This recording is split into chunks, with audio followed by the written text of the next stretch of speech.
নমস্কার বন্ধুরা, welcome to Risha বিশেষ শর্টস। আজ আমি তোমাদের সঙ্গে স্পেশাল একটি রেসিপি শেয়ার করব। রেসিপিটি হলো শঙ্কর মাছ বা পদ্মপাতা মাছের রেসিপি। এই রেসিপি কি করে করতে হয় অবশ্যই ভিডিওটি প্রথম থেকে শেষ পর্যন্ত দেখতে থাকো। আশা করি সকলের ভালো লাগবে। ভিডিওটি ভালো লাগলে অবশ্যই লাইক কমেন্ট শেয়ার করো, চ্যানেলটিকে সাবস্ক্রাইব করে পাশে থেকো। এই রেসিপি মা বাড়িতে তৈরি করেছিল। কে কে এই শঙ্কর মাছ খেতে ভালোবাসো অবশ্যই কমেন্ট করে জানিও। অনেকে পদ্মপাতা মাছ বলে এই মাছটিকে ডাকে বা চেনে। দেখো, এই মাছটি কিন্তু দারুণ টেস্টি লাগে এবং পুরো রান্না করলে মাংসের মতো লাগে।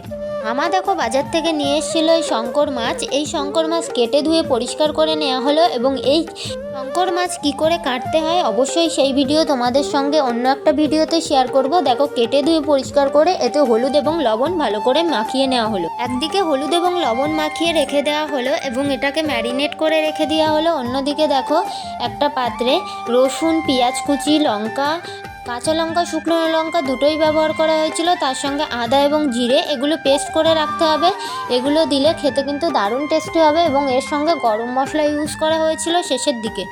এইবার দেখো কড়াইতে তেল দিয়ে তেল গরম করে একে একে মাছগুলো ভেজে নিতে হবে। ভিডিওটি প্রথম থেকে শেষ পর্যন্ত দেখতে থাকো কি করে এই রেসিপি আমি তৈরি করলাম। যেহেতু মা তৈরি করেছিল, খেতে কিন্তু দারুণ টেস্টি হয়েছিল। যেহেতু মায়ের হাতের রান্না মানে অসাধারণ খেতে হবে।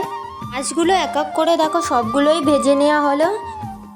এই মাছ ভেজে খেতেও কিন্তু দারুণ লাগে এবং এই মাছের উপরের খোসাটা ছাড়িয়ে নিতে হয়। এর মধ্যে ঝিল থাকে বা পাথরের কুচি থাকে, সেগুলো বের করে নিতে হয়। দেখো মাছগুলো সবই ভাজা হয়ে গেছে।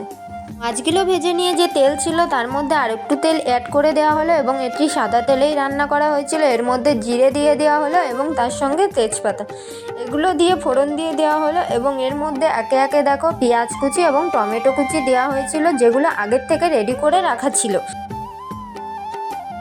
এগুলি নেড়েচেড়ে ভালো করে ভেজে নিতে হবে। এর মধ্যে দিয়ে দেওয়া হলো পরিমাণ মতো হলুদ দিয়ে একটু নেড়েচেড়ে নিয়ে এর মধ্যে দিয়ে দেওয়া হবে পরিমাণ মতো লবণ। এরপর এর মধ্যে দিয়ে দেওয়া হবে আগে থেকে পেস্ট করে রাখা মশলা দিয়ে ভালো করে মশলাটা কষিয়ে নিতে হবে।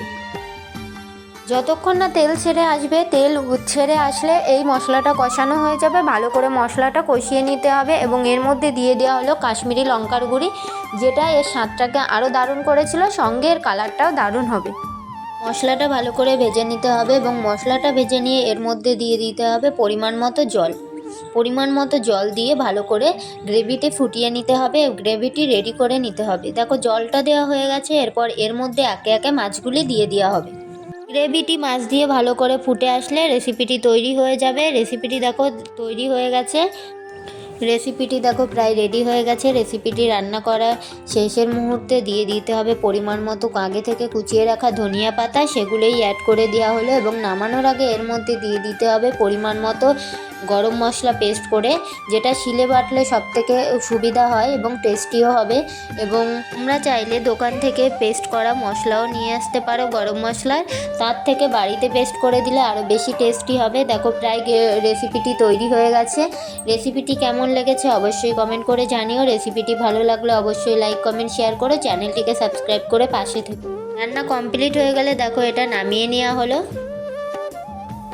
দেখো আমাদের রেসিপিটি তৈরি করা হয়ে গেছে। রেসিপিটি কেমন লাগলো অবশ্যই কমেন্ট করে জানিও। রেসিপিটি ভালো লাগলে অবশ্যই লাইক কমেন্ট শেয়ার করে চ্যানেলটির পাশে থেকো। আজকের ভিডিওটি এই পর্যন্ত। সকলে ভালো থেকো, সুস্থ থেকো, চ্যানেলটির পাশে থেকো।